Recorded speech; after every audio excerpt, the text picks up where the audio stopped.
Welcome to Ultimate Survival Gear. Today, as you guys can see, I have something else from Salomon. Always happy to review some Salomon stuff, and these are much requested. Salomon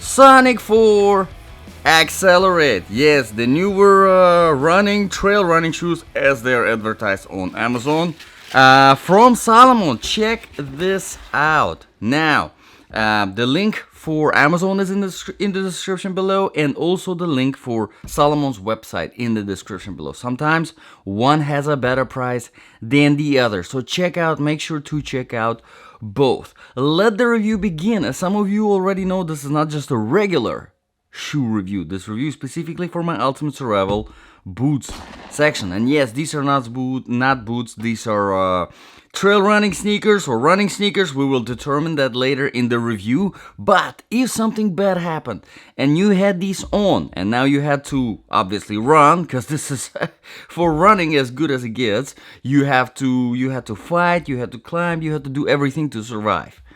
Would this be good? Would these help you to survive? Or would they get you killed? Alright?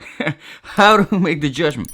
We make the judgment based on 8 different criteria. Let's get into it. Criteria number 1, comfort level. And in order to assess the comfort level of all the boots and shoes that I review on this channel, I do a 3-mile run, non-stop, and then a 5-mile walk. Again, non-stop, no pauses in between. And then I continue wearing these shoes or whatever shoes I'm reviewing for total 8 hours. Alright? And let me tell you guys, running, I wish everything felt as good running, because sometimes I review big, bulky, heavy boots and I have to run in those, and it's not easy. This right here was a breeze to run in. I absolutely love these as simply as just a good plain running shoe. This is absolutely fantastic, and there are a few factors obviously that contribute to the comfort level of this shoe. Let's start with the very first one. It's the weight. And this is size 10. And size 10 is, let's see, 9 ounce. I think that's fantastic. Whenever it comes to weight, I always give a reference number 20 ounce. And but that goes really for boots in general, full-size boots, mid-size boots. For the shoes, especially whenever it comes to trail running shoes or running shoes in general, I would say anything under 10. As long as it's under 10, or maybe just a little bit above 10, but right around the 10 ounce mark, you're gonna be appreciative of that barely any weight on your feet. Alright, you're not gonna be fatigued from the weight. For, if you're walking for extended periods of time, if you're running, definitely great. So 9 is excellent. But let's move on to the flexibility now. The flexibility of the outsole, which is another very important factor, especially whenever it comes to running. And as you can see here, it is very, very flexible, which kind of is honestly surprising. I expected a little bit less flexibility because how thick this outsole is, but it is actually very flexible. But let's move on further. Let's move on to the inner sole. And I'm going to try to take it out and show it to you guys. And you're gonna have some appreciation for nicely designed inner sole from Salomon, which sometimes they do a good job, sometimes they don't do a good job. In this case, they did. There's a decent heel pad, there's decent arch support, there's decent amount of cushioning. But it gets even better once you remove it. As you can see, it doesn't go straight into the outsole or midsole. Basically, it goes there's another very nice jelly layer of cushioning, which is excellent.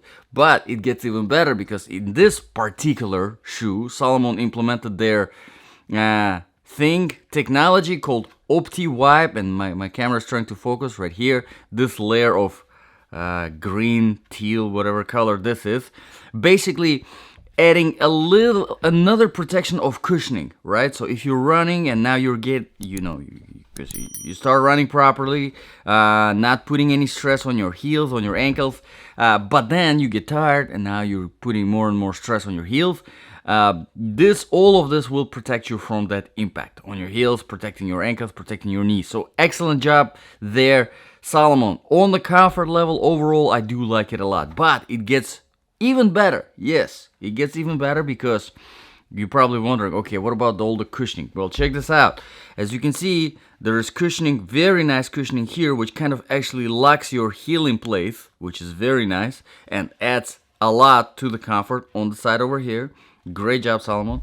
There is not much cushioning on the tongue, although from the inside the fabric is fairly comfortable. And as you go inside of the shoe, you do have this soft fabric, not, nothing hard or anything like that. Of course, that compromises protection, which we'll talk about later, but for the comfort, it feels great. Now, let's move on to the criteria number 2 now, proofing and protection. These are not waterproof. I don't even mind that they're not. I wouldn't care about waterproofing in these. So no point of talking about no kind of proofing. Protection wise, same thing. There's not much protection. Everything is very soft. Keep that in mind. The only protection really you're getting is from the bottom. All right, from the top, there is nothing. Keep that in mind. Let's move on to the criteria number 3, quality and the design features. Now, quality-wise, Salomon, I do love this brand. I've been a fan of Salomon for a very long time.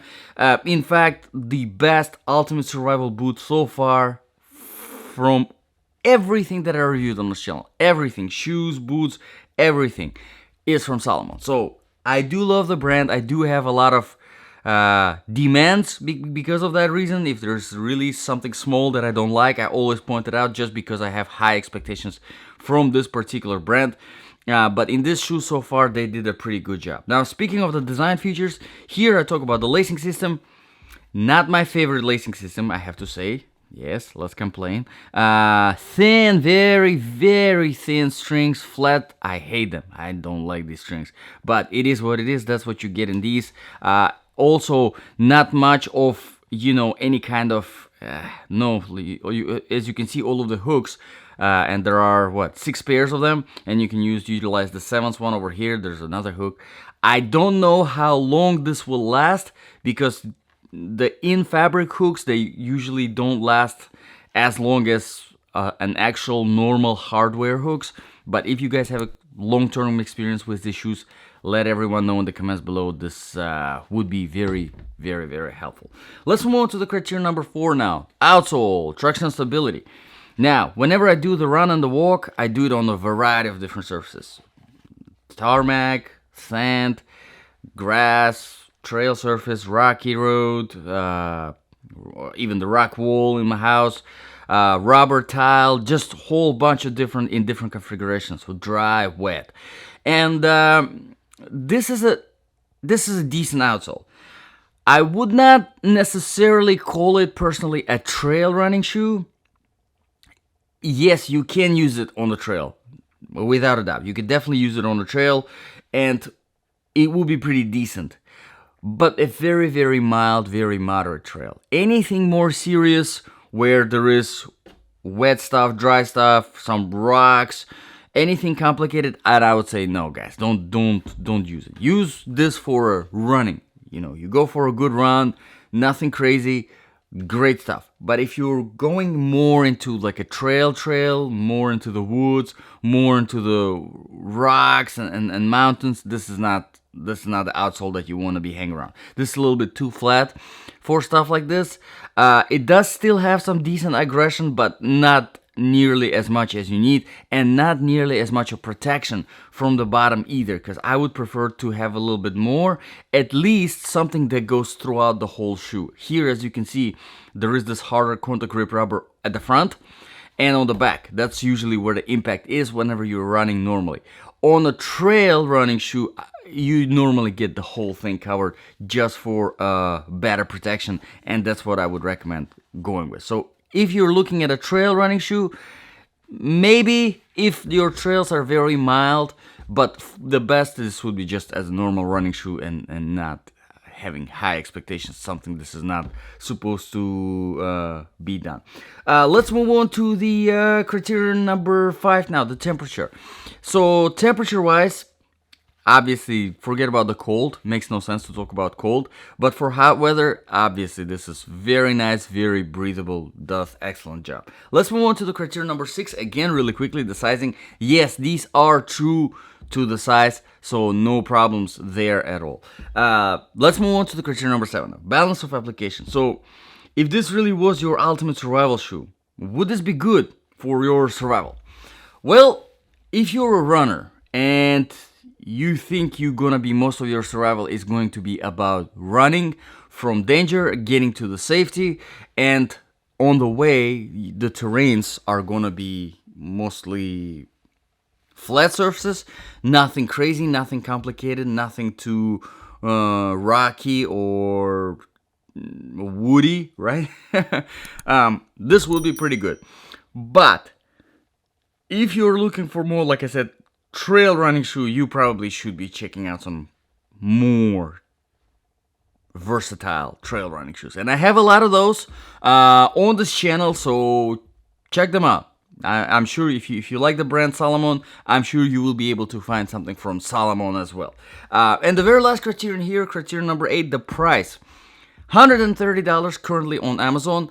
Yes, definitely a little bit on the pricier side, but these are newer to the market, so that's why the price is kind of like at the very top. Eventually the price will drop probably to about $90 to $100, I'm thinking, which would make a little bit more sense than $130. $130 is really expensive, because for $130 you can get some amazing mid-sized boots from Salomon that you can use literally as anything you want. You can use them as your trail running shoes, you can use them as a hiking boots, you can use them as survival, whatever you can really think of, all right? So 130 is definitely a little bit too expensive for these. But again, hey, you know, if you can afford it, and if you like the brand, and if you have your eyes on the shoe, then hey, you know, who am I to say that, yeah, don't buy it because it's too expensive? It makes no sense. So if you do like it, you like it. But in that price range, there's a lot of competition, and like I said, I have a lot of that competition reviewed on this channel. So let me know in the comments below, guys, what do you think about this review? What do you think about this shoe? If you have any requests for reviews, drop them in the comments below. If you found this review useful, please consider subscribing, please consider hitting the like button, and possibly please consider joining the membership on this channel. It's only 99 cents a month, but these 99 cents will go a long way for me, because that's really the money that I use in order to get new products, upgrade the quality of my videos, and just bring in more content to this channel. Thank you very much, guys, for watching. This was Ultimate Survival Gear. I'll see you guys in the next video.